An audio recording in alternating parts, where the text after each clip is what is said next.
ਦੋਸਤੋ ਜਿਵੇਂ ਤੁਸੀਂ ਜਾਣਦੇ ਹੋ ਕਿ ਅਸੀਂ ਸਾਡੇ ਇਸ ਪ੍ਰੋਗਰਾਮ ਦੇ ਜ਼ਰੀਏ ਤੁਹਾਨੂੰ ਵੱਖ-ਵੱਖ ਪਿੰਡਾਂ ਦੇ ਵਿੱਚ ਲਿਜਾ ਕੇ ਪੰਜਾਬ ਦੇ ਵਧੀਆ ਖੇਤੀ ਕਰਨ ਵਾਲੇ ਕਿਸਾਨਾਂ ਨੂੰ ਮਿਲਾਉਂਦੇ ਰਹਿੰਦੇ ਹਾਂ। ਉਸੇ ਲੜੀ ਦੇ ਵਿੱਚ ਅੱਜ ਅਸੀਂ ਪਹੁੰਚੇ ਹਾਂ ਜ਼ਿਲ੍ਹਾ ਅੰਮ੍ਰਿਤਸਰ, ਬਲਾਕ ਹੈ ਵੇਰਕਾ, ਪਿੰਡ ਹੈ ਜਹਾਂਗੀਰ। ਬਹੁਤ ਹੀ ਸੂਝਵਾਨ ਕਿਸਾਨ ਵੀਰ ਸਰਦਾਰ ਲਖਵਿੰਦਰ ਸਿੰਘ ਮੇਰੇ ਨਾਲ ਬੈਠੇ ਨੇ। ਇਹਨਾਂ ਨੇ ਕੁਦਰਤੀ ਖੇਤੀ ਕਰਨੀ ਕਾफ़ी ਲੰਬੇ ਸਮੇਂ ਤੋਂ ਸ਼ੁਰੂ ਕੀਤੀ ਹੋਈ ਹੈ। ਆਪਾਂ ਇਹਨਾਂ ਦੀ ਸਫਲਤਾ ਦਾ ਰਾਜ ਤੁਹਾਡੇ ਨਾਲ ਸਾਂਝਾ ਕਰਨਾ ਹੈ ਅੱਜ ਇਸ ਪ੍ਰੋਗਰਾਮ ਦੇ ਜ਼ਰੀਏ। ਲਖਵਿੰਦਰ ਸਿੰਘ ਜੀ, ਤੁਹਾਡਾ ਸਵਾਗਤ ਹੈ ਸਾਡੇ ਪ੍ਰੋਗਰਾਮ ਦੇ ਵਿੱਚ। ਧੰਨਵਾਦ ਜੀ। ਸਭ ਤੋਂ ਪਹਿਲਾਂ ਆਪਾਂ ਗੱਲ ਕਰੀਏ, ਤੁਸੀਂ ਕੁਦਰਤੀ ਖੇਤੀ ਕਰ ਰਹੇ ਹੋ, ਇਹ ਦੱਸੋ ਕਿ ਇਹ ਕੁਦਰਤੀ ਖੇਤੀ ਕਰਨ ਦੀ ਤੁਹਾਨੂੰ ਪ੍ਰੇਰਣਾ ਕਿਸ ਤੋਂ ਮਿਲੀ? ਡਾਕਟਰ ਸਾਹਿਬ, ਕੁਦਰਤੀ ਖੇਤੀ ਕਰਨ ਵਾਸਤੇ ਜਿਹੜੀ ਪ੍ਰੇਰਨਾ ਵਾ, ਮੈਡਮ ਡਾਕਟਰ ਇੰਦਰਜੀਤ ਕੌਰ ਪਿੰਗਲਵਾੜਾ ਇਹ ਸਾਡੇ ਪਿੰਡ ਆਏ ਸੀ, ਉਹਨਾਂ ਤੋਂ ਹੀ ਮਿਲੀ ਆ। ਉਹਨਾਂ ਤੋਂ ਮੈਂ ਸਿੱਖ ਕੇ ਥੋੜ੍ਹਾ ਬਹੁਤ ਜਿੰਨਾ ਵੀ ਪਹਿਲਾਂ ਵੀ ਅਸੀਂ ਕਰਦੇ ਹੁੰਦੇ ਸਾਂ, ਮੇਰਾ ਡੈਡੀ ਜਿਹੜੇ ਸੀ ਉਹ ਕਰਦੇ ਸੀ ਕੁਦਰਤੀ ਖੇਤੀ 1-2 ਕਿੱਲੇ। ਉਸ ਤੋਂ ਬਾਅਦ ਅਸੀਂ ਵੀ ਉਹਨਾਂ ਦੀ ਪ੍ਰੇਰਤਾ ਸਦਕਾ ਇਹ ਸ਼ੁਰੂ ਕੀਤਾ। 2006 ਦਾ ਅਸੀਂ ਇਹ ਕੁਦਰਤੀ ਖੇਤੀ ਜਿਹੜੀ ਆ ਆਰਗੈਨਿਕ ਖੇਤੀ ਕਰਨੀ ਚਾਲੂ ਕੀਤੀ। ਕਿੰਨੀ ਤੁਹਾਡੇ ਕੋਲ ਇਸ ਵੇਲੇ ਪੈਲੀ ਹੈ ਅਤੇ ਕਿੰਨੀ ਪੈਲੀ ਦੇ ਵਿੱਚ ਤੁਸੀਂ ਕੁਦਰਤੀ ਖੇਤੀ ਕਰ ਰਹੇ ਹੋ ਅਤੇ ਉੱਥੇ ਕੀ ਲਾ ਰਹੇ ਹੋ? ਮੇਰੇ ਕੋਲ 11 ਏਕੜ ਪੈਲੀ ਆ ਔਰ ਤਕਰੀਬਨ ਸਾਰੀ ਆਰਗੈਨਿਕ ਕੁਦਰਤੀ ਹੋ ਚੁੱਕੀ ਹੈ। ਜ਼ਹਿਰੋਂ ਮੁਕਤ ਮੈਂ ਸਮਝਾਂ ਤੇ ਹੋ ਚੁੱਕੀ ਆ। ਔਰ ਜਿਹੜੀ 3 ਏਕੜ ਆ ਉਹ ਪਿਓਰ ਕੁਦਰਤੀ ਖੇਤੀ ਹੋ ਚੁੱਕੀ ਆ।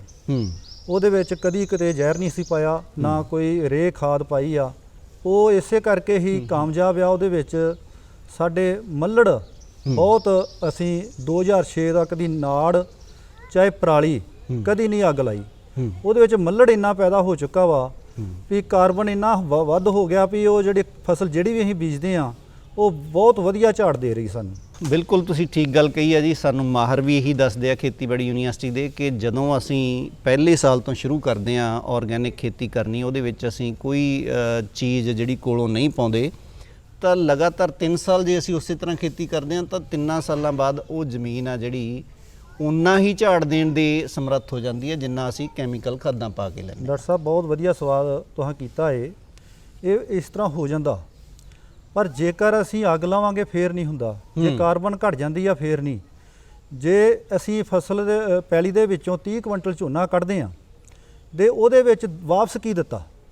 ਉਹ ਜੇ ਵਾਪਸ ਅਸੀਂ 30 ਕੁਇੰਟਲ ਦੀ ਬਜਾਏ ਉਹਦੇ ਵਿੱਚ ਜਿਹੜਾ ਉਹਦਾ ਆਪਣਾ ਹੀ ਮੱਲੜ ਤਿਆਰ ਕੀਤਾ ਪਰਾਲੀ ਆ ਉਹ ਵਾਪਸ ਦਿੱਤੀ ਜਾਵੇ ਤੇ ਕਣਕ ਨੂੰ ਬਿਹਤਰ ਬਣਾ ਸਕਦੀ ਆ। ਇਹ ਮੇਰਾ ਇਹੋ ਹੀ ਆ ਵੀ ਜਿਹੜੀ ਵੀ ਫਸਲ ਅਸੀਂ ਬੀਜਦੇ ਆ ਉਹਦਾ ਹੀ ਕਾਰਬਨ ਜਿਹੜਾ ਵਾ ਵਾਪਸ ਮਿੱਟੀ ਨੂੰ ਦਿੱਤਾ ਜਾਵੇ ਤੇ ਉਹ ਵਧੀਆ ਫਸਲ ਤਿਆਰ ਹੁੰਦੀ ਆ। ਨਾ ਤੇ ਕਿਸੇ ਦਵਾਈ ਦੀ ਲੋੜ ਪੈਂਦੀ ਆ, ਨਾ ਕਿਸੇ ਖਾਦ ਦੀ ਲੋੜ ਪੈਂਦੀ ਆ। ਬਿਲਕੁਲ ਕਿਸਾਨ ਵੀਰੋ, ਲਖਵਿੰਦਰ ਸਿੰਘ ਬਹੁਤ ਹੀ ਸੁਲਝੇ ਹੋਏ ਕਿਸਾਨ, ਉਹਨਾਂ ਨੇ ਤੁਹਾਨੂੰ ਇਹ ਗੱਲ ਆਪਣੇ ਦਿਲ ਦੀ ਦੱਸੀ ਆ ਕਿ ਅਸੀਂ ਕਣਕ ਦਾ ਨਾੜ ਤੇ ਝੋਨੇ ਦੇ ਪਰਾਲ ਨੂੰ ਵਿੱਚ ਹੀ ਮਾਉਨੇ, ਅੱਗ ਨਹੀਂ ਲਾਉਂਦੇ। ਦੇਖੋ ਜਿਹੜੇ ਸੂਖਮ ਜੀਵ ਆ ਜ਼ਮੀਨ ਦੇ ਵਿੱਚ ਪਏ ਆ, ਜਿਹੜੇ ਅੱਗ ਲਾਤੀ ਤਾਂ ਤੁਸੀਂ ਉਹ ਸੜ ਜਾਣੇ ਆ, ਉਹਨਾਂ ਨੇ ਗਾਂਹ ਵਾਲੀ ਫਸਲ ਨੂੰ ਨਹੀਂ ਫਾਇਦਾ ਕਰਨਾ। ਸੋ ਇਹਨਾਂ ਨੇ ਕਦੇ ਵੀ ਉਸ ਖੇਤ ਦੇ ਵਿੱਚ ਨਾੜ ਨੂੰ ਤੇ ਪਰਾਲੀ ਨੂੰ ਅੱਗ ਨਹੀਂ ਲਾਈ, ਬਲਕਿ ਉਹਨੂੰ ਵਿੱਚ ਹੀ ਵਾਹੁੰਦੇ ਆ ਤੇ ਜ਼ਮੀਨ ਇਹਨਾਂ ਦੀ ਪੂਰਾ ਉਹਦੇ ਵਿੱਚ ਮੱਲੜਪਣਾ ਜਿਹੜਾ ਉਹ ਆ ਚੁੱਕਿਆ ਆ ਤੇ ਉਹਦੇ ਵਿੱਚ ਆਪਣੇ ਕੋਲੋਂ ਖਾਦਾਂ ਪਾਉਣ ਦੀ ਲੋੜ ਪੈਂਦੀ ਹੋਈ ਨਹੀਂ। ਸੋ ਲਖਵਿੰਦਰ ਸਿੰਘ ਜੀ, ਗੱਲ ਆਪਾਂ ਅੱਗੇ ਹੋਰ ਤੋਰੀਏ ਥੋੜ੍ਹਾ ਜਿਹਾ। ਤੁਸੀਂ ਸਾਨੂੰ ਇਹ ਦੱਸੋ ਕਿ ਤੁਸੀਂ ਦੱਸਿਆ ਕਿ 3 ਏਕੜਾਂ ਦੇ ਵਿੱਚ ਤੁਸੀਂ ਕੁਦਰਤੀ ਖੇਤੀ ਸ਼ੁਰੂ ਕਰ ਦਿੱਤੀ, ਜਿੱਥੇ ਹੁਣ ਬਿਲਕੁਲ ਉਹ ਪੂਰਾ ਮੱਲੜ ਉਹਦੇ ਵਿੱਚ ਜ਼ਮੀਨ 'ਚ ਬਣ ਚੁੱਕਿਆ। ਹਾੜੀ ਦੇ ਵਿੱਚ ਉੱਥੇ ਕੀ ਲਾਉਂਦੇ ਹੋ? ਹਾੜੀ ਦੇ ਵਿੱਚ ਅਸੀਂ ਕਣਕਾਂ ਦੇ ਦਾਣੇ ਜਿਹੜੇ ਆ ਪੁਰਾਣੇ ਪੁਰਾਤਨ ਬੀ ਆ, ਜੋ ਸੁਨਹਿਰੀ ਗੋਲਡਨ ਮੋਤੀ ਆ ਔਰ ਬਲੈਕ ਕਣਕ ਆ, ਬਾਂਸੀ ਕਣਕ ਆ, ਇਹ 4-5 ਬੀ ਆ ਜਿਹੜੇ ਅਸੀਂ ਹਾੜੀ ਦੇ ਵਿੱਚ ਅਸੀਂ ਬੀਜਦੇ ਆ। ਉਹ ਬਹੁਤ ਵਧੀਆ ਸਾਨੂੰ ਪ੍ਰੋਫਿਟ ਵੀ ਦੇ ਰਿਹਾ ਤੇ ਇਹ ਪੁਰਾਣੇ ਬੀ ਹੋਣ ਕਰਕੇ ਇਹਨਾਂ ਤੇ ਕੋਈ ਐਡਾ ਅਸਰ ਨਹੀਂ ਹੁੰਦਾ ਵੀ ਜੇ ਖਾਦ ਨਹੀਂ ਪਾਈ ਅਸੀਂ ਜਾਂ ਮਤਲਬ ਆਰਗੈਨਿਕ ਹੀ ਰੱਖਿਆ ਵਾ ਤੇ ਝਾੜ ਜਿੰਨਾ ਕਿ ਇਹਨਾਂ ਦਾ 6-7 ਕੁਇੰਟਲ ਹੁੰਦਾ ਵਾ ਉਹ ਪੂਰਾ ਨਿਕਲ ਆਉਂਦਾ। ਔਰ ਹੁਣ ਦੇ ਟਾਈਮ ਜਿਹੜਾ ਬੀਜਣ ਦੇ ਆ ਉਹ ਅਸੀਂ ਕੋਧਰਾ ਬੀਜਣਾ ਵਾ। ਸਾਉਣੀ ਦੇ ਵਿੱਚ ਅਸੀਂ ਕੋਧਰਾ, ਕੰਗਣੀ, ਮਲਟ ਬੀ ਬੀਜਣੇ ਆ। ਉਹ ਸਾਨੂੰ ਬਹੁਤ ਵਧੀਆ ਰਿਜ਼ਲਟ ਮਿਲਦਾ ਵਾ, ਬਾਜ਼ਾਰ ਵਿੱਚ ਵੀ ਚੰਗੇ ਭਾਅ ਨਾਲ ਵਿਕ ਜਾਂਦੇ ਆ। ਔਰ ਬਾਸਮਤੀ ਪਾਕਿਸਤਾਨੀ ਬਾਸਮਤੀ ਬੀਜਣ ਦੇ ਨਾਲ ਸਾਡਾ ਇੱਕ ਪੁਰਾਤਨ ਨਾਲ ਜੁੜੇ ਰਹਿੰਦੇ ਆ ਪੁਰਾਣੇ ਬੀ ਕਰਕੇ। ਇਸ ਕਰਕੇ ਮੈਂ ਇਹੀ ਜਿਹੜੀਆਂ ਫਸਲਾਂ ਮੈਂ ਜ਼ਿਆਦਾਤਰ ਬੀਜਦਾ। ਇਹਨਾਂ ਨੇ ਕਿਸਮਾਂ ਵੀ ਦੱਸੀਆਂ ਜਿਹੜੀਆਂ ਉਹ ਵੀ ਮੈਨੂੰ ਲੱਗਦਾ ਅੱਜ ਕੱਲ੍ਹ ਕਿਤੇ ਆਮ ਨਹੀਂ ਮਿਲਦੀਆਂ ਉਹ ਕਿਸਮਾਂ। ਇਹਨਾਂ ਦੇ ਕੋਲੋਂ ਬੀਜ ਸਾਂਭਿਆ ਹੋਇਆ ਤੇ ਕਣਕ ਦਾ ਬੀਜ ਤੇ ਕੋਧਰੇ ਦਾ ਬੀਜ ਇਹ ਆਪਣੇ ਖੇਤਾਂ ਦੇ ਵਿੱਚ ਬੀਜਦੇ ਆ। ਅਨਾਜ ਦਾ ਕੰਮ ਹੋਣ ਕਰਕੇ ਇਹ ਸਾਨੂੰ ਇੱਕ ਤੇ ਠੀਕ ਲੱਗਾ, ਅਨਾਜ ਦਾ ਸੁੱਕਾ ਪੁੱਕਾ ਅਨਾਜ ਦਾ ਕੰਮ ਆਰਗੈਨਿਕ ਕਰਨ ਦੇ ਨਾਲ ਇੱਕ ਖੇਚਲ ਬਹੁਤ ਸਾਡੀ ਘੱਟ ਹੈ ਇਸ ਕਰਕੇ। ਲਖਵਿੰਦਰ ਜੀ, ਗੱਲ ਇਹ ਹੈ ਵੀ ਤੁਸੀਂ ਦੱਸਿਆ ਕਿ ਸਾਉਣੀ ਤੇ ਹਾੜੀ ਦੇ ਵਿੱਚ ਅਸੀਂ ਫਸਲਾਂ ਜਿਹੜੀਆਂ ਤੁਸੀਂ ਦੱਸਿਆ ਕਣਕ ਦੀਆਂ ਪੁਰਾਣੀਆਂ ਕਿਸਮਾਂ ਨੇ ਤੇ ਉਹ ਲਾਉਂਦੇ ਹੋ, ਪਰ ਮੈਨੂੰ ਇਹ ਦੱਸੋ ਥੋੜਾ ਜਿਹਾ, ਜ਼ਿਆਦਾਤਰ ਪੰਜਾਬ ਦੇ ਵਿੱਚ ਲੋਕ ਸਬਜ਼ੀਆਂ ਵੱਲ ਨੂੰ ਆ ਰਹੇ ਆ, ਸਬਜ਼ੀਆਂ ਵੀ ਲਾਉਂਦੇ ਹੋ? ਕਿਹੜੀ ਕਿਹੜੀ ਸਬਜ਼ੀ ਲਾਉਂਦੇ ਹੋ? ਸਬਜ਼ੀਆਂ ਅਸੀਂ ਸਰਦੀਆਂ ਵਿੱਚ ਸਬਜ਼ੀਆਂ ਲਾਉਂਦੇ ਆ ਜੀ, ਜਿਸ ਤਰ੍ਹਾਂ ਗੋਭੀ ਹੋ ਗਈ, ਗੋਭੀ ਤੋਂ ਬਾਅਦ ਮਟਰ ਆ, ਮੂਲੀ ਆ, ਗਾਜਰ ਆ, ਟਮਾਟਰ ਆ, ਇਹ ਸਬਜ਼ੀਆਂ ਹੀ ਸਰਦੀਆਂ ਵਾਲੀਆਂ ਲਾਉਂਦੇ ਆ। ਔਰ ਅਸੀਂ ਜ਼ਿਆਦਾਤਰ ਸਬਜ਼ੀਆਂ ਸਰਦੀਆਂ ਵਾਲੀਆਂ ਲਾਉਂਦੇ ਆ। ਅੱਛਾ, ਗੱਲ ਇਹ ਆ ਵੀ ਦੇਖੋ ਜਦੋਂ ਬਾਜ਼ਾਰ 'ਚ ਆਪਾਂ ਕੋਈ ਚੀਜ਼ ਵੇਚਣ ਜਾਂਦੇ ਆ ਜਾਂ ਬਾਜ਼ਾਰ ਦੇ ਵਿੱਚੋਂ ਲੈਣ ਵੀ ਜਾਂਦੇ ਆ, ਆਪਾਂ ਆਪਣੇ ਤੌਰ ਤੇ ਦੇਖੀਏ ਤਾਂ ਆਪਾਂ ਨੂੰ ਮਹਿੰਗੇ ਭਾਅ ਦੀ ਚੀਜ਼ ਆ ਜਿਹੜੀ ਉਹ ਕਈ ਵਾਰੀ ਲੱਗਦਾ ਯਾਰ ਬਹੁਤ ਮਹਿੰਗੀ ਆ, ਕਿਉਂਕਿ ਤੁਹਾਡੀ ਜਿਹੜੀ ਪ੍ਰੋਡਕਸ਼ਨ ਆ ਉਹ ਮਹਿੰਗੀ ਹੋਊਗੀ ਆਮ ਸਬਜ਼ੀਆਂ ਦੇ ਨਾਲੋਂ, ਆਮ ਕਣਕ ਦੇ ਨਾਲੋਂ। ਕਿੱਦਾਂ ਫਿਰ ਵੇਚਣ ਦਾ ਕਿੱਦਾਂ ਸਾਰਾ ਪ੍ਰਬੰਧ ਹੀ ਕਰਦੇ ਹੋ ਜਿਹੜਾ ਤੁਸੀਂ ਆਪਣੀ ਆਰਗੈਨਿਕ ਖੇਤੀ ਕਰਦੇ ਹੋ ਉਹਦੇ ਵਿੱਚ? ਇਹ ਡਾਕਟਰ ਸਾਹਿਬ, ਇਹ ਸਾਡੇ ਨਾਲ ਪਰਿਵਾਰ ਜੁੜੇ ਆ ਜਿਹੜੇ ਕਿ ਅਵਲ ਪਰਿਵਾਰ ਹੁੰਦੇ ਆ, ਸਰਮਾਏਦਾਰ ਪਰਿਵਾਰ ਹੁੰਦੇ ਆ, ਜਿਨ੍ਹਾਂ ਨੂੰ ਇਸ ਗੱਲ ਦਾ ਪਤਾ ਵਾ ਵੀ ਜਿਹੜੀ ਆਰਗੈਨਿਕ ਕਣਕ ਆ ਉਹਦੇ ਵਿੱਚ ਜ਼ਹਿਰਾਂ ਨਹੀਂ ਹੈਗੀਆਂ ਤੇ ਸਾਡੀ ਸਿਹਤ ਠੀਕ ਰਹੂਗੀ। ਇਹ ਘਰੋਂ ਹੀ ਆ ਕੇ ਸਾਡਾ ਜਿਹੜਾ ਕਣਕ ਆ ਉਹ ਚੁੱਕ ਲੈਂਦੇ ਨੇ, ਲੈ ਜਾਂਦੇ ਨੇ। ਇੱਕ ਮੈਂ ਇੱਥੇ ਗੱਲ ਹੋਰ ਦੱਸਣੀ ਚਾਹਾਂ, ਜੇ ਸਾਡੇ ਕੋਲ ਮਾਲ ਜ਼ਿਆਦਾ ਹੋਵੇ, ਪੰਜਾਬ ਐਗਰੋ ਵਾਲੇ ਵੀ ਸਾਡੇ ਕੋਲ ਕਣਕ ਖਰੀਦ ਕਰ ਲੈਂਦੇ ਆ। ਆਪਾਂ ਇੱਥੇ ਤੁਹਾਡੇ ਤੋਂ ਜ਼ਰੂਰ ਪੁੱਛਣਾ ਚਾਹਾਂਗੇ ਕਿਉਂਕਿ ਕਿਸਾਨ ਵੀਰਾਂ ਦੇ ਮਨ 'ਚ ਵੀ ਇਹ ਗੱਲ ਜ਼ਰੂਰ ਹੋਊਗੀ ਕਿ ਅੱਜ ਕੱਲ੍ਹ ਜੇ ਅਸੀਂ ਦੇਖ ਲਈਏ ਦਵਾਈਆਂ ਤੋਂ ਬਿਨਾਂ ਫਸਲ ਦਾ ਹੋਣਾ ਅਸੰਭਵ ਹੈ। ਕਿਉਂਕਿ ਕੀੜੇ ਮਕੌੜੇ ਇੰਨੇ ਕੁ ਜ਼ਿਆਦਾ ਨੇ ਫਸਲਾਂ ਦੇ ਉੱਤੇ ਆਉਂਦੇ, ਕੁਛ ਨਾ ਕੁਛ ਤਾਂ ਸਾਨੂੰ ਸਪਰੇਅ ਕਰਨੀ ਪਊ। ਕਿਵੇਂ ਕਰਦੇ ਹੋ ਫਿਰ ਇਹ ਸਾਰਾ ਅਰੇਂਜਮੈਂਟ ਕਿਵੇਂ ਕਰਦੇ ਹੋ? ਇਹ ਜਦੋਂ ਅਸੀਂ ਦਿਮਾਗ ਦੇ ਵਿੱਚ ਬਿਠਾ ਲੈਂਦੇ ਆ ਵੀ ਆਰਗੈਨਿਕ ਜਾਂ ਕੁਦਰਤੀ ਖੇਤੀ ਕਰਨੀ ਆ, ਉਸ ਕਿਸਾਨ ਦੇ ਮਨ ਦੇ ਵਿੱਚ ਸੁੰਡੀ ਦਾ ਭੁਲੇਖਾ ਨਿਕਲ ਜਾਣਾ ਚਾਹੀਦਾ ਜੀ। ਜਦੋਂ ਅਸੀਂ ਯੂਰੀਆ ਨਾਈਟ੍ਰੋਜਨ ਨਹੀਂ ਵਰਤਣੀ ਤੇ ਸਾਡੇ ਖੇਤ 'ਚ ਸੁੰਡੀ ਵੀ ਨਹੀਂ ਆਉਣੀ। ਜਦੋਂ ਅਸੀਂ ਖਾਦਾਂ ਨਹੀਂ ਪਾਉਣੀਆਂ ਸਾਡੇ ਖੇਤ 'ਚ ਸੁੰਡੀ ਵੀ ਨਹੀਂ ਹੋਣੀ। ਕਿਉਂਕਿ ਅੱਜ ਤੋਂ 50-60 ਸਾਲ ਪਹਿਲਾਂ ਚੱਲ ਜਾਓ ਤੁਸੀਂ, ਕਿੱਥੇ ਸੁੰਡੀ ਹੁੰਦੀ ਤੇ ਕਿੱਥੇ ਖਾਦਾਂ ਹੁੰਦੀਆਂ ਸੀ। ਇਸੇ ਤਰ੍ਹਾਂ ਹੀ ਫਸਲਾਂ ਹੁੰਦੀਆਂ ਸੀ, ਉੱਤੇ ਵਧੀਆ ਹੁੰਦੀਆਂ ਸੀ, ਸਿਹਤਾਂ ਵੀ ਚੰਗੀਆਂ ਸੀ। ਇਸ ਕਰਕੇ ਜੇ ਸੁੰਡੀ ਬਾਈ ਦੀ ਹੋ ਵੀ ਜਾਵੇ ਤੇ ਅਸੀਂ ਆਪਣੀ ਦਵਾਈ ਆਪ ਤਿਆਰ ਕਰਦੇ ਹਾਂ। ਨਿੰਮ, ਅੱਕ, ਸਕਚੈਨ, ਜਿੰਨੇ ਵੀ ਪੱਤੇ ਕੌੜੇ ਆ ਉਹ ਲੈ ਕੇ 10-10 ਕਿਲੋ ਇੱਕ ਡਰਮ ਦੇ ਵਿੱਚ ਅਸੀਂ ਪੈਕ ਕਰ ਲੈਂਦੇ ਹਾਂ। ਉਹਦੇ ਵਿੱਚ ਅਸੀਂ ਪਾਣੀ ਪਾ ਲੈਂਦੇ ਹਾਂ। 10 ਜਾਂ 15 ਦਿਨ ਤੋਂ ਬਾਅਦ ਉਹ ਤਿਆਰ ਹੋ ਜਾਂਦਾ।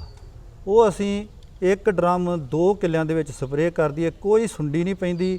ਇੱਕ ਉਹ ਗਰੋਥ ਪ੍ਰਮੋਟਰ ਵੀ ਬਣ ਜਾਂਦਾ। ਜਿਸ ਤਰ੍ਹਾਂ ਉਹ ਤਾਕਤ ਪੱਤਿਆਂ ਦੀ ਤਾਕਤ ਆ ਨਾ, ਉਹ ਇੱਕ ਗਰੋਥ ਪ੍ਰਮੋਟਰ ਬਣਦਾ ਵਾ, ਬਹੁਤ ਵਧੀਆ ਫਸਲ ਨੂੰ ਹਰਿਆ ਭਰਿਆ ਕਰ ਦਿੰਦਾ। ਇਸ ਕਰਕੇ ਮੈਂ ਸਾਰੇ ਕਿਸਾਨ ਵੀਰਾਂ ਨੂੰ ਵੀ ਆਖੂੰਗਾ ਵੀ ਇਸ ਤਰ੍ਹਾਂ ਦੀਆਂ ਚੀਜ਼ਾਂ ਅਪਣਾਉਣ ਦੇ ਨਾਲ ਕੋਈ ਦਿੱਕਤ ਨਹੀਂ ਫਸਲ ਦੇ ਵਿੱਚ ਆਉਂਦੀ। ਸਾਰੇ ਇਸ ਤਰ੍ਹਾਂ ਦੀਆਂ ਚੀਜ਼ਾਂ ਅਪਣਾਉਣ। ਕੀੜੇ ਮਾਰ ਜ਼ਹਿਰਾਂ ਦੇ ਨਾਲੋਂ ਇਹੋ ਜਿਹੇ ਘੋਲ ਬਣਾ ਕੇ ਅਸੀਂ ਛਿੜਕਾਅ ਕਰੀਏ ਕਣਕ ਦੇ ਉੱਤੇ ਜਾਂ ਝੋਨੇ ਦੇ ਉੱਤੇ ਤਾਂ ਉਹ ਵੀ ਫਾਇਦੇਮੰਦ ਹੀ ਆ। ਇੱਕ ਤਾਂ ਮਹਿੰਗੇ ਭਾਰੀ ਦਵਾਈ ਤੋਂ ਬਚੇ, ਦੂਸਰਾ ਜਿਹੜੀ ਸੀ ਉਹਦਾ ਜਿਹੜਾ ਬੁਰਾ ਅਸਰ ਹਵਾ ਦੇ ਵਿੱਚ ਜਾ ਰਿਹਾ ਕੈਮੀਕਲ ਦਾ, ਉਹ ਤੋਂ ਅਸੀਂ ਨਿਜਾਤ ਪਾ ਸਕਦੇ ਹਾਂ। ਬੜੀ ਵਧੀਆ ਸਾਨੂੰ ਗੱਲ ਦੱਸੀ ਹੈ। ਜਿੰਨੇ ਵੀ ਕੌੜੇ ਪੱਤੇ ਨੇ, ਨਿੰਮ ਹੋਇਆ ਜਾਂ ਹੋਰ ਦਰਖਤ ਅੱਕ ਹੋਇਆ, ਇਹ ਸਾਰੇ ਸਾਨੂੰ ਘੋਲ ਕੇ ਸਪਰੇਅ ਕਰਨੇ ਚਾਹੀਦੇ ਆ। ਬਹੁਤੇ ਲੋਕ ਜਿਹੜੇ ਵਧੀਆ ਖੇਤੀ ਕਰਦੇ ਆ ਉਹ ਇੱਧਰ ਨੂੰ ਲਖਵਿੰਦਰ ਸਿੰਘ ਜੀ ਤੁਹਾਡੇ ਵਾਂਗ ਉਹ ਮੁੜ ਵੀ ਚੁੱਕੇ ਆ, ਉਹ ਸਪਰੇਅ ਇਸੇ ਤਰ੍ਹਾਂ ਹੀ ਕਰਦੇ ਆ। ਸੋ ਇੱਥੇ ਗੱਲ ਇੱਕ ਹੋਰ ਕਰਾਂਗੇ ਆਪਾਂ ਕਿ ਤੁਹਾਡੀ ਖੇਤੀ ਨੂੰ ਦੇਖ ਕੇ ਕੋਈ ਹੋਰ ਵੀ ਲੋਕ ਤੁਹਾਡੇ ਕੋਲੋਂ ਪ੍ਰੇਰਣਾ ਲੈ ਕੇ ਤੁਹਾਡੇ ਪਿੰਡ 'ਚ ਕੁਛ ਇਸ ਤਰ੍ਹਾਂ ਦਾ ਕਰਨਾ ਚਾਹੁੰਦੇ ਆ? ਜਦੋਂ ਆਪਣੇ ਵਾਸਤੇ ਕੋਈ ਕਿਸਾਨ ਜਾਂ ਇਨਸਾਨ ਕਰਦਾ ਵਾ ਨਾ, ਉਹਨੂੰ ਕੋਈ ਜਾਪਦਾ ਨਾ ਚੰਗੀ ਚੀਜ਼ ਹੈ ਇਹਦੇ ਵਿੱਚ, ਤੇ ਉਹ ਆਪੇ ਵੱਧ ਕਰੂਗਾ। 2-4 ਕਿਸਾਨ ਮੇਰੇ ਨਾਲ ਅਟੈਚ ਆ, ਕੁਝ ਬਾਹਰੋਂ ਵੀ ਕਿਸਾਨ ਮੈਨੂੰ ਪੁੱਛ ਕੇ ਕੰਮ ਕਰਦੇ ਨੇ, ਬਾਹਰਲੇ ਪਿੰਡਾਂ ਤੋਂ ਵੀ। ਉਹ ਵੀ ਇੱਕ ਕਿੱਲੇ ਤੇ ਆ ਗਏ ਨੇ।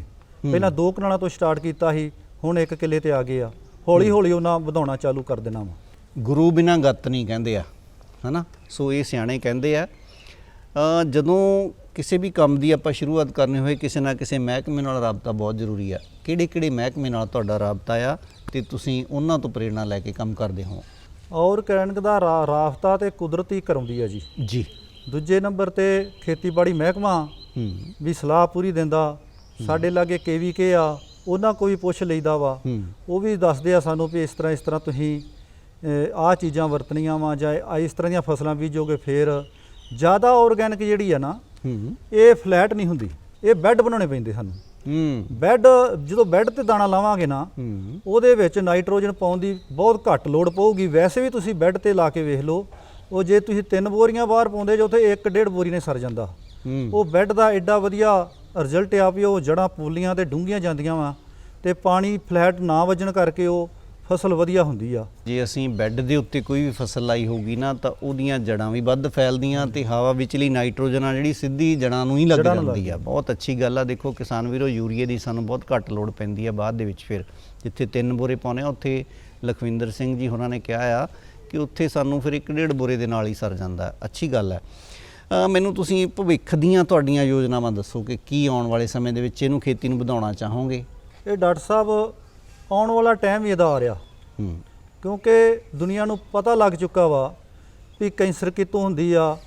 ਜਿਹੜੀਆਂ ਨਾ ਮੁਰਾਦ ਬਿਮਾਰੀਆਂ ਜਿਹੜੀਆਂ ਪਿਛਲੇ ਤੁਸੀਂ ਸਾਲ 'ਚ ਵੇਖੀਆਂ ਕਰੋਨਾ ਵਰਗੀਆਂ, ਇਹ ਕਿਉਂ ਹੋਣ ਡੈ ਪਈਆਂ? ਸਾਡਾ ਸਿਸਟਮ ਡਾਊਨ ਹੋ ਗਿਆ। ਇਹ ਖਾਦਾਂ ਦੀਆਂ ਫਸਲਾਂ ਖਾ ਖਾ ਕੇ ਵਾਤਾਵਰਨ ਹੀ ਖਰਾਬ ਕਰ ਚੁੱਕੇ ਹਾਂ, ਪਾਣੀ ਅਸੀਂ ਆਪਣਾ ਖਰਾਬ ਕਰ ਚੁੱਕੇ ਹਾਂ।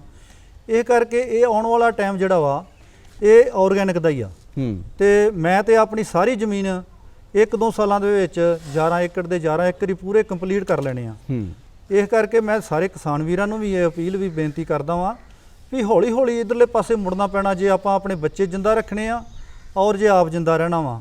ਲਖਵਿੰਦਰ ਜੀ, ਅਸੀਂ ਤੁਹਾਡਾ ਖੇਤ ਦੇਖ ਰਹੇ ਸੀ। ਤੁਸੀਂ ਜਦੋਂ ਗੱਲਬਾਤ ਖੇਤ ਦੇ ਵਿੱਚ ਤੁਰੇ ਫਿਰਦੇ ਦੱਸ ਰਹੇ ਸੀ ਸਾਨੂੰ ਕਿ ਤੁਸੀਂ ਕੀੜੇ ਮਕੌੜਿਆਂ ਦੀ ਨਾ ਕੰਟਰੋਲ ਦੇ ਲਈ ਉਹ ਛੱਤੇ ਵੀ ਕੋਈ ਕੜਿੱਕੀਆਂ ਵੀ ਲਾਉਂਦੇ ਹੋ। ਡਾਕਟਰ ਸਾਹਿਬ, ਉਹ ਟਰੈਪ ਹੁੰਦੇ ਆ। ਉਹ ਜਦੋਂ ਕੋਈ ਵੀ ਹਮਲਾ ਹੁੰਦਾ ਵਾ ਸੁੰਡੀ ਦਾ ਚਾਹੇ ਪਤੰਗੇ ਦਾ, ਉਹ ਵੱਖੋ ਵੱਖ ਕੰਮ ਦੇ ਟਰੈਪ ਮਿਲ ਜਾਂਦੇ ਆ। ਉਹ ਅਸੀਂ 1 ਕਿੱਲੇ ਦੇ ਵਿੱਚ 8 ਤੋਂ 10 ਟਰੈਪ ਜਿਹੜੇ ਆ ਲਾਉਣੇ ਹੁੰਦੇ ਆ। ਉਹਦੇ ਵਿੱਚ ਸਾਨੂੰ ਖੇਤੀਬਾੜੀ ਮਹਿਕਮਾ ਮੁਹੱਈਆ ਕਰਾ ਦਿੰਦਾ ਔਰ ਯੂਨੀਵਰਸਿਟੀ KVK ਜਾਂ ਨਾਗਕਲਾਂ ਜਹਾਂਗੀਰ ਤੋਂ ਵੀ ਅਸੀਂ ਇਹ ਟਰੈਪ ਮਿਲ ਜਾਂਦੇ ਸਾਨੂੰ। ਉੱਥੋਂ ਲੈ ਕੇ ਅਸੀਂ ਉਹ ਪੈਲੀ ਦੇ ਵਿੱਚ ਲਾ ਦਿੰਦੇ ਆ ਔਰ ਇਹੋ ਜਿਹੇ ਮਕੌੜਿਆਂ ਦੀ ਕੋਈ ਲੋੜ ਨਹੀਂ ਪੈਂਦੀ ਵੀ ਸਪਰੇਅ ਕਰਨ ਦੀ ਲੋੜ ਪਵੇ। ਇਹ ਬਹੁਤ ਵਧੀਆ ਫਸਲ ਹੋ ਜਾਂਦੀ। ਸੋ ਵੱਖ-ਵੱਖ ਸੁੰਡੀਆਂ ਦੇ ਜਿਹੜੇ ਮੇਲ ਪਤੰਗੇ ਫੜਨ ਦੇ ਲਈ ਕਿਸਾਨ ਵੀਰੋ ਸਾਨੂੰ ਕੜਿੱਕੀਆਂ, ਜਿਹਨੂੰ ਲਖਵਿੰਦਰ ਜੀ ਟਰੈਪ ਵੀ ਕਹਿ ਰਹੇ ਆ, ਉਹ ਮਿਲ ਜਾਂਦੀਆਂ ਨੇ ਤੇ ਸਾਨੂੰ ਆਪਣੇ ਖੇਤਾਂ ਦੇ ਵਿੱਚ ਉਹ ਲਾ ਲੈਣੀਆਂ ਚਾਹੀਦੀਆਂ ਨੇ। ਤਾਂ ਹੀ ਮਿਲਣਗੀਆਂ ਜੇ ਅਸੀਂ ਕ੍ਰਿਸ਼ੀ ਵਿਗਿਆਨ ਕੇਂਦਰ ਜਾਂ ਸਾਡੇ ਖੇਤੀਬਾੜੀ ਵਿਭਾਗ ਦੇ ਮਾਹਰਾਂ ਦੇ ਨਾਲ ਰਾਬਤਾ ਰੱਖਾਂਗੇ। ਸੋ ਲੋੜ ਹੈ, ਜਿਵੇਂ ਲਖਵਿੰਦਰ ਸਿੰਘ ਹੋਣਾ ਨੇ ਆਪਣਾ ਰਾਬਤਾ ਇਹਨਾਂ ਮਹਿਕਮਿਆਂ ਦੇ ਨਾਲ ਜੁੜ ਕੇ ਇਹਨਾਂ ਨੇ ਕੁਦਰਤੀ ਖੇਤੀ ਸ਼ੁਰੂ ਕੀਤੀ ਹੈ ਤੇ ਇਹ ਇਸੇ ਤਰ੍ਹਾਂ ਅੱਗੇ ਇਹਨਾਂ ਦਾ ਜਿਹੜਾ ਇਹ ਕੰਮ ਆ ਦਿਨ ਦੁੱਗਣੀ ਰਾਤ ਚੌਗੁਣੀ ਤਰੱਕੀ ਕਰੇ। ਲਖਵਿੰਦਰ ਸਿੰਘ ਜੀ, ਬਹੁਤ ਅੱਛੀ ਜਾਣਕਾਰੀ ਦਿੱਤੀ ਹੈ। ਤੁਹਾਡਾ ਇੰਨੀ ਜਾਣਕਾਰੀ ਦੇਣ ਲਈ ਬਹੁਤ ਬਹੁਤ ਧੰਨਵਾਦ। ਧੰਨਵਾਦ ਜੀ।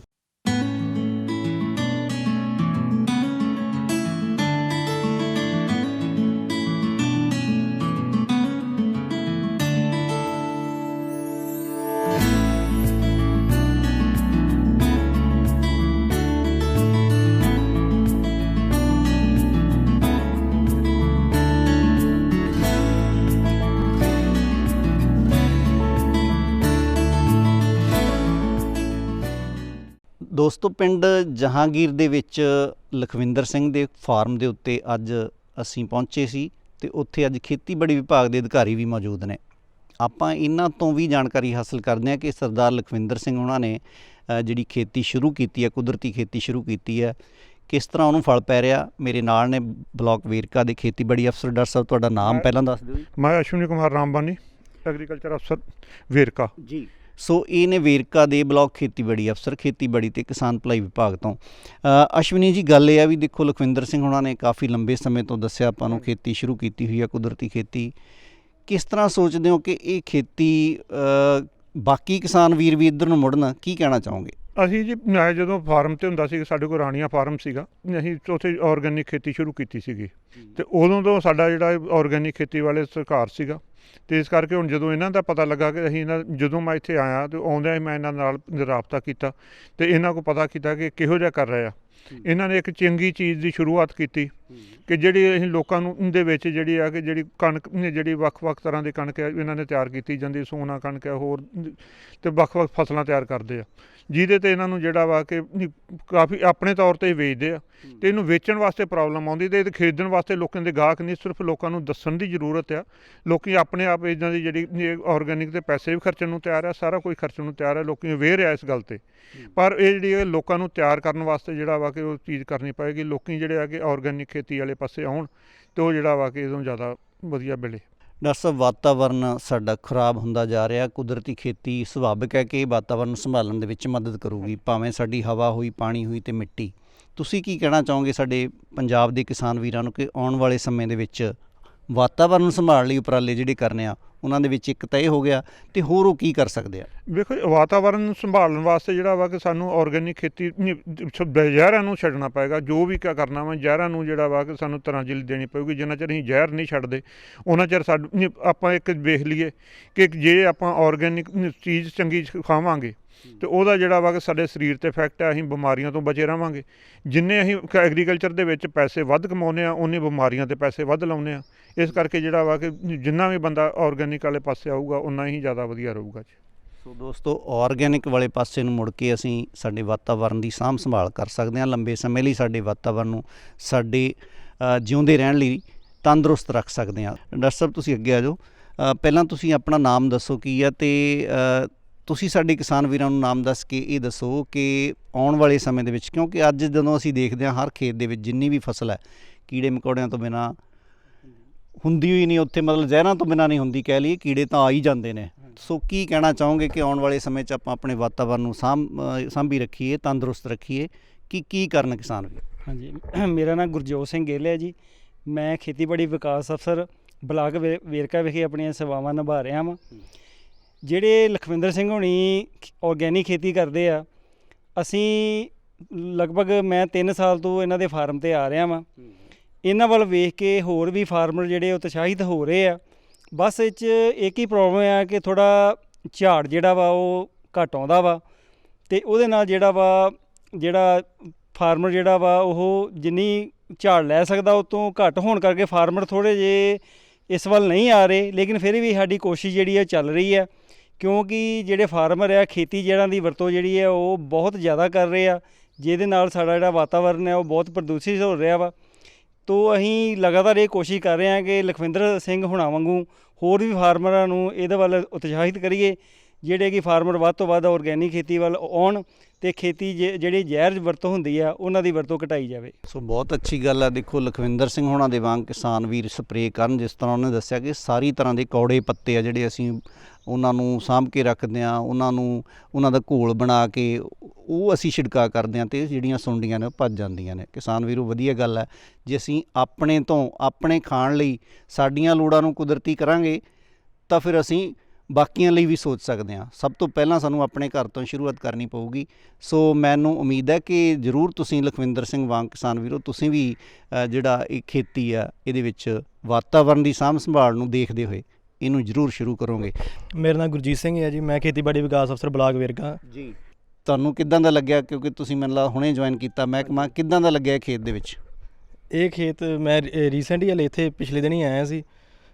ਇੱਥੇ ਸਾਰਾ ਕੁਝ ਇਹਨਾਂ ਦਾ ਆਪ ਕੁਦਰਤੀ ਪੈਦਾ ਕਰਦੇ, ਜਿੱਦਾਂ ਕਿ ਹੋ ਗਿਆ ਵਰਮੀ ਕੰਪੋਸਟਰ ਹੀ ਆਪ ਤਿਆਰ ਕਰਦੇ ਆ, ਹੋਰ ਵੀ ਜਿੱਦਾਂ ਬਾਇਓ ਪੈਸਟੀਸਾਈਡਸ ਵਗੈਰਾ ਸਾਰੇ ਆਪ ਸਾਰਾ ਕੁਝ ਤਿਆਰ ਕਰਦੇ ਆ ਅਤੇ ਉਸ ਨਾਲ ਬੜੀ ਵਧੀਆ ਇਹਨਾਂ ਦਾ ਉਤਪਾਦਨ ਕਰ ਰਹੇ ਆ। ਕਿੱਦਾਂ ਆਉਣ ਵਾਲੇ ਸਮੇਂ ਦੇ ਵਿੱਚ ਕਿਸਾਨ ਵੀਰਾਂ ਨੂੰ, ਕਿਉਂਕਿ ਤੁਹਾਡਾ ਇਹ ਸਮਾਂ ਬਹੁਤ ਸ਼ੁਰੂਆਤ ਕੀਤੀ ਆ ਤੁਸੀਂ ਜੋਬ ਦੇ ਵਿੱਚ, ਕਿਸਾਨ ਵੀਰ ਵਾਤਾਵਰਨ ਨੂੰ ਸਾਂਭ ਸੰਭਾਲਣ ਲਈ ਕਿੱਦਾਂ ਕਿਸਾਨ ਵੀਰਾਂ ਨੂੰ ਪ੍ਰਮੋਟ ਕਰੋਗੇ ਕਿ ਹਾਂ ਵੀ ਹੁਣ ਜਿਹੜਾ ਸਾਡਾ ਵਾਤਾਵਰਨ ਪਲੀਤ ਹੋ ਰਿਹਾ ਇਹਨੂੰ ਆਪਾਂ ਨੂੰ ਸਾਂਭਣ ਦੀ ਲੋੜ ਹੈ? ਹਾਂਜੀ, ਜਿਵੇਂ ਕਿ ਆਪਾਂ ਹੁਣ ਅੱਜ ਕੱਲ੍ਹ ਸਾਰੇ ਦੇਖ ਰਹੇ ਹਾਂ ਵੀ ਸਾਰਾ ਵਾਤਾਵਰਨ ਅੱਜ ਆਪਣਾ ਦੂਸ਼ਿਤ ਹੋ ਰਿਹਾ ਹੈ। ਉਹਦੇ ਮੱਦੇਨਜ਼ਰ ਰੱਖਦੇ ਹੋਏ ਸਾਨੂੰ ਸਾਰਿਆਂ ਨੂੰ ਕੁਦਰਤੀ ਖੇਤੀ ਵੱਲ ਹੀ ਅਪਣਾਉਣਾ ਪੈਣਾ, ਅਤੇ ਉਹਦੇ ਰਿਗਾਰਡਿੰਗ ਸਾਨੂੰ ਵੱਧ ਤੋਂ ਵੱਧ ਆਪਣੀ ਕੁਦਰਤ ਨਾਲ ਜੁੜਨਾ ਪਊਗਾ। ਜਿਵੇਂ ਕਿ ਆਪਾਂ ਨੂੰ ਬਾਇਓ ਖਾਦਾਂ ਦੀ ਵਰਤੋਂ ਕਰਨੀ ਪਊਗੀ, ਜਿਸ 'ਚ ਵਰਮੀ ਕੰਪੋਸਟ ਹੋ ਗਈ, ਰੂੜੀ ਖਾਦ ਵਗੈਰਾ ਹੋ ਗਈ ਸਾਰੀਆਂ। ਅਤੇ ਇਹਦੇ ਨਾਲ ਹੀ ਸਾਨੂੰ ਜਿਹੜੇ ਟਰੈਪ ਯੂਜ਼ ਕਰਨੇ ਚਾਹੀਦੇ ਆ ਦੂਜੇ ਲਈ, ਪਤੰਗਿਆਂ ਲਈ, ਜਿਹੜੇ ਆਪਣੇ ਸਟੈਂਬੁਰਤ ਵਗੈਰਾ ਦੇ ਸਾਰੇ ਪਤੰਗਿਆਂ ਲਈ। ਅਤੇ ਹੋਰ ਆਪਾਂ ਟਰਾਈਕੋ ਕਾਰਡਸ ਵਰਤ ਸਕਦੇ ਹਾਂ ਵੀ ਵੱਧ ਤੋਂ ਵੱਧ ਸਾਨੂੰ ਵੀ ਆਪਣੀ ਬਾਇਓ ਪੈਸਟੀਸਾਈਡ ਵਗੈਰਾ ਹੋ ਗਏ ਜਾਂ ਬਾਇਓ ਫਰਟੀਲਾਈਜ਼ਰ ਯੂਜ਼ ਕਰਨੇ ਚਾਹੀਦੇ, ਉਹਦੇ ਨਾਲ ਕਿ ਸਾਡਾ ਵਾਤਾਵਰਨ ਦੂਸ਼ਿਤ ਹੋਣ ਤੋਂ ਬਚਾਇਆ ਜਾ ਸਕਦਾ ਹੈ। ਦੋਸਤੋ, ਇਹ ਸਮੇਂ ਦੀ ਨਜ਼ਾਕਤ ਵੀ ਹੈ ਕਿ ਸਾਨੂੰ ਇਹਨਾਂ ਗੱਲਾਂ ਵੱਲ ਜ਼ਰੂਰ ਧਿਆਨ ਦੇਣਾ ਪਊ ਕਿ ਕੀੜਾ ਪੈਦਾ ਕਿਵੇਂ ਹੁੰਦਾ। ਇਹਦੇ ਵਿੱਚ ਮਿੱਤਰ ਕੀੜੇ ਵੀ ਆ ਅਤੇ ਦੁਸ਼ਮਣ ਕੀੜੇ ਵੀ ਆ ਫਸਲ ਦੇ ਵਿੱਚ। ਇਹ ਨਾ ਹੋਵੇ ਕਿ ਅਸੀਂ ਸਪਰੇਅ ਕਰਕੇ ਸਾਡੇ ਜਿਹੜੇ ਮਿੱਤਰ ਕੀੜੇ ਆ ਉਹਨਾਂ ਨੂੰ ਮਾਰ ਲਈਏ ਅਤੇ ਜਿਹੜੇ ਦੁਸ਼ਮਣ ਕੀੜੇ ਆ ਉਹ ਮਰਨ ਹੀ ਨਾ। ਸੋ ਇਸ ਲਈ ਸਾਨੂੰ ਥੋੜ੍ਹਾ ਜਿਹਾ ਖੇਤੀਬਾੜੀ ਮਹਿਕਮੇ ਦੇ ਨਾਲ ਜਾਂ ਕ੍ਰਿਸ਼ੀ ਵਿਗਿਆਨ ਕੇਂਦਰ ਦੇ ਨਾਲ ਰਾਬਤਾ ਕਾਇਮ ਕਰਨਾ ਪਊਗਾ। ਸਾਨੂੰ ਟ੍ਰੇਨਿੰਗਾਂ ਲੈਣੀਆਂ ਪੈਣਗੀਆਂ, ਤਾਂ ਹੀ ਅਸੀਂ ਅੱਗੇ ਇਸ ਖੇਤੀ ਦੇ ਵਿੱਚ ਕਾਮਯਾਬ ਹੋ ਸਕਦੇ ਹਾਂ। ਅਸ਼ਵਨੀ ਜੀ, ਖੇਤੀਬਾੜੀ ਵਿਭਾਗ ਕਿਸਾਨ ਵੀਰਾਂ ਦੇ ਲਈ ਕੀ ਕਰਦਾ ਆ ਕਿ ਇਹੋ ਜਿਹੇ ਲਖਵਿੰਦਰ ਸਿੰਘ ਵਰਗੇ ਕਿਸਾਨ ਵੀਰਾਂ ਨੂੰ ਕੋਈ ਹੈਲਪ ਵੀ ਕਰਦਾ? ਅਸੀਂ ਜੀ ਸਿੱਧੇ ਤੌਰ 'ਤੇ ਕੋਈ ਨਹੀਂ, ਸਾਡੇ ਕੋਲ ਵੈਸੇ ਜਿਹੜੀ ਹੈ ਕਿ ਸਬਸਿਡੀ ਦੇਣ ਵਾਸਤੇ ਜਿੰਕ ਵੀ ਦਿੰਦੇ ਹਾਂ, ਜਿਪਸਮ ਵੀ ਦਿੰਦੇ ਹਾਂ।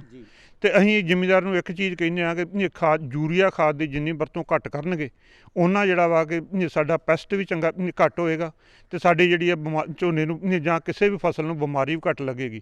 ਲੋਕ ਇਹ ਵਹਿੰਦੇ ਆ ਕਿ ਲਾਗੇ ਮੇਰੇ ਗੁਆਂਢ ਦਾ ਕਾਲਾ ਸੀਗਾ ਅਤੇ ਮੈਂ ਵੀ ਕਾਲਾ ਕਰ ਲਵਾਂ। ਇੱਕ ਇਹ ਆ ਕਿ ਵੇਖੋ ਵੇਖੀ ਲੋਕ ਜ਼ਹਿਰ ਪਾਉਣ ਡਿਆ ਪਿਆ, ਕਿ ਇਹ ਨਹੀਂ ਵੇਖਦੇ ਕਿ ਸਾਡੇ ਫਸਲ ਦੇ ਵਿੱਚ ਕੋਈ ਕੀੜਾ ਹੈਗਾ ਕਿ ਨਹੀਂ ਹੈਗਾ। ਇੱਕ ਲਾਗੇ ਗੁਆਂਢੀ ਨੇ ਪਾਇਆ ਅਤੇ ਉਹ ਦੂਜਾ ਵੀ ਕਹਿੰਦਾ ਕਿ ਮੈਂ ਵੀ ਪਾਵਾਂ। ਇਸ ਚੀਜ਼ ਨੂੰ ਲੋਕਾਂ ਦੇ ਰੁਝਾਨ ਨੂੰ ਤੋੜ ਕੇ ਲੋਕ ਪਹਿਲਾਂ ਦੇਖਣ ਜਾਂ ਖੇਤੀ ਮਾਹਰਾਂ ਨੂੰ ਸੱਦ ਕੇ ਇੱਕ ਵਾਰੀ ਵਿਖਾ ਲੈਣ ਕਿ ਕੀ ਕੀੜਾ ਹੈਗਾ, ਕੋਈ ਲੋੜ ਹੈਗੀ ਆ ਕਿ ਨਹੀਂ ਹੈਗੀ। ਜੇ ਉਹ ਇਸ ਗੱਲ ਨੂੰ ਧਿਆਨ ਦੇਣਗੇ ਤਾਂ ਜਿਹੜਾ ਵਾ ਕਿ ਜ਼ਹਿਰ ਮੁਕਤ 'ਤੇ ਕਾਫੀ ਜਿਹੜਾ ਵਾ ਅਸਰ ਹੋ ਸਕਦਾ ਹੈ। ਖੇਤੀ ਦੇ ਵਿੱਚ ਨਾ ਜਿਹੜੀ ਖਾਦ ਆ ਕਿਸਾਨ ਵੀਰੋ, ਚਾਹੇ ਉਹ ਗੰਡੋਇਆਂ ਦੀ ਜਿਵੇਂ ਡਾਕਟਰ ਸਾਹਿਬ ਨੇ ਦੱਸਿਆ, ਅਤੇ ਚਾਹੇ ਹੋਏ ਗੋਹੇ ਦੀ ਗਲੀ ਸੜੀ ਰੂੜੀ ਖਾਦ, ਬਹੁਤ ਅਹਿਮ ਰੋਲ ਅਦਾ ਕਰਦੀ ਹੈ। ਡਾਕਟਰ ਸਾਹਿਬ, ਰੂੜੀ ਖਾਦ ਅਜਾਈਂ ਖੇਤਾਂ ਦੇ ਵਿੱਚ ਜਾਂ ਘਰਾਂ ਦੇ ਵਿੱਚ ਪਈ ਆ ਜਿਹੜੀ ਕਿ ਖਰਾਬ ਹੋ ਰਹੀ ਆ, ਉਹਦਾ ਕੋਈ ਅਸਰ ਨਹੀਂ ਰਹਿੰਦਾ। ਅਤੇ ਗੰਡੋਇਆਂ ਦੀ ਖਾਦ ਆਤਮਾ ਸਕੀਮ ਦੇ ਵਿੱਚ ਕੋਈ ਤੁਸੀਂ ਦਿੰਦੇ ਹੋ ਉਹਨਾਂ ਨੂੰ ਕੋਈ ਇਹੋ ਜਿਹੇ ਪ੍ਰੋਜੈਕਟ ਲਾਉਣ ਲਈ ਸਹਾਇਤਾ ਕੋਈ? ਸਾਡੇ ਕੋਲ ਵੈਸੇ ਟਰਾਇਲ ਆਉਂਦੇ ਆ ਔਰਗੈਨਿਕ ਫਾਰਮਿੰਗ ਦੇ, ਉਹ ਅਸੀਂ ਲਖਵਿੰਦਰ ਸਿੰਘ ਹੋਣਾ ਵਾਂਗੂ ਫਾਰਮਰ ਜਿਹੜੇ ਹੁੰਦੇ ਆ ਉਹਨਾਂ ਨੂੰ ਸਿਲੈਕਟ ਕਰਕੇ ਉਹਨਾਂ ਦੇ ਖੇਤਾਂ ਵਿੱਚ ਟਰਾਇਲ ਲਾਉਂਦੇ ਆ। ਜਦੋਂ ਅਸੀਂ ਛੋਟੇ ਮੋਟੇ ਕੈਂਪ ਲਾਉਂਦੇ ਉਹਦੇ ਵਿੱਚ ਅਸੀਂ ਫਾਰਮਰ ਨੂੰ ਉਹ ਟਰਾਇਲ ਜਿਹੜੇ ਆ ਦਿਖਾਉਂਦੇ ਆ ਕਿ ਐਵੇਂ ਔਰਗੈਨਿਕ ਜਿਹੜੀ ਫਾਰਮਿੰਗ ਕੀਤੀ ਜਾ ਸਕਦੀ ਹੈ, ਅਤੇ ਫਾਰਮਰ ਉਹਨਾਂ ਵੱਲ ਵੇਖ ਕੇ ਉਤਸ਼ਾਹਿਤ ਹੁੰਦੇ ਆ। ਇਹ ਸਾਰੀਆਂ ਜਿਹੜੀਆਂ ਸਾਡੀ ਸਕੀਮ ਹੈ ਆਤਮਾ ਸਕੀਮ ਅੰਡਰ ਆਉਂਦੇ ਆ।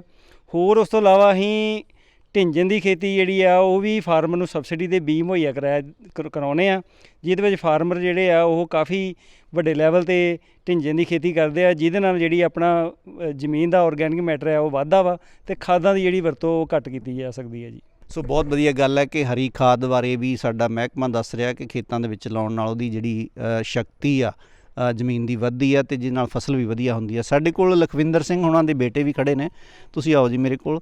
ਤੁਹਾਡਾ ਨਾਮ ਕੀ ਹੈ? ਜਗਰੂਪ ਸਿੰਘ। ਜਗਰੂਪ ਸਿੰਘ ਜੀ, ਪਿਤਾ ਜੀ ਤੁਹਾਡੇ ਔਰਗੈਨਿਕ ਖੇਤੀ ਕਰ ਰਿਹਾ ਕਾਫੀ ਲੰਬੇ ਸਮੇਂ ਤੋਂ, ਕਿੱਦਾਂ ਦੀ ਲੱਗਦੀ ਹੈ ਖੇਤੀ? ਪਹਿਲਾਂ ਤਾਂ ਇਹ ਦੱਸੋ, ਅਤੇ ਤੁਸੀਂ ਉਹਦੇ ਵਿੱਚ ਕਿਸ ਤਰ੍ਹਾਂ ਦਾ ਹੱਥ ਖੇਤੀ ਦੇ ਵਿੱਚ ਵਟਾਉਂਦੇ ਹੋ? ਜੇਕਰ ਔਰਗੈਨਿਕ ਖੇਤੀ ਦੀ ਗੱਲ ਕਰੀਏ ਤਾਂ ਆਉਣ ਵਾਲਾ ਸਮਾਂ ਹੈਗਾ ਹੀ ਔਰਗੈਨਿਕ ਖੇਤੀ ਦਾ ਜੀ, ਕਿਉਂਕਿ ਸਮਾਜ ਦੇ ਵਿੱਚ 3-4 ਸਮੱਸਿਆ ਨੇ ਜਿਹੜੀਆਂ ਜ਼ਿਆਦਾ। ਇੱਕ ਤਾਂ ਜਿਹੜੀਆਂ ਬਿਮਾਰੀਆਂ, ਇੱਕ ਪ੍ਰਦੂਸ਼ਣ ਹੈ, ਇੱਕ ਜਿਹੜਾ ਵੱਧਦਾ ਖਰਚਾ ਖੇਤੀਬਾੜੀ ਦਾ। ਇਹ ਸਾਰੀਆਂ ਸਮੱਸਿਆ ਦਾ ਹੱਲ ਹੀ ਔਰਗੈਨਿਕ ਖੇਤੀ ਹੈ। ਸੋ ਤੁਹਾਡੇ ਕਹਿਣ ਦਾ ਭਾਵ ਹੈ ਕਿ ਜੇਕਰ ਔਰਗੈਨਿਕ ਖੇਤੀ ਅਸੀਂ ਕਰਾਂਗੇ ਤਾਂ ਆਉਣ ਵਾਲੇ ਸਮੇਂ ਦੇ ਵਿੱਚ ਅਸੀਂ ਬਚ ਸਕਦੇ ਹਾਂ, ਸਾਡੀ ਸਿਹਤ ਤੰਦਰੁਸਤ ਰਹਿ ਸਕਦੀ ਆ, ਸਾਡਾ ਜਿਹੜਾ ਵਾਤਾਵਰਨ ਆ ਉਹ ਤੰਦਰੁਸਤ ਰਹਿ ਸਕਦਾ ਆ, ਜਿਹਦੇ ਵਿੱਚ ਅਸੀਂ ਸਾਹ ਲੈਣਾ। ਸੋ ਕਿਸਾਨ ਵੀਰੋ, ਗੱਲ ਇਹ ਆ ਵੀ ਉਮੀਦ ਹੈ ਕਿ ਇਹ ਪ੍ਰੋਗਰਾਮ ਦੇਖ ਕੇ ਲਖਵਿੰਦਰ ਸਿੰਘ ਵਾਂਗ ਤੁਸੀਂ ਵੀ ਥੋੜ੍ਹੀ ਜਿਹੀ ਖੇਤੀ ਆਪਣੇ ਲਈ ਸ਼ੁਰੂ ਕਰਕੇ ਬਾਅਦ ਦੇ ਵਿੱਚ ਫਿਰ ਦੂਸਰਿਆਂ ਲਈ ਕਰੋਗੇ। ਅਤੇ ਡਾਕਟਰ ਸਾਹਿਬ ਹੋਣਾ ਦਾ ਅਤੇ ਲਖਵਿੰਦਰ ਸਿੰਘ ਹੋਣਾ ਦਾ ਇਸ ਖੇਤ ਦੇ ਵਿੱਚ ਬਹੁਤ ਬਹੁਤ ਧੰਨਵਾਦ।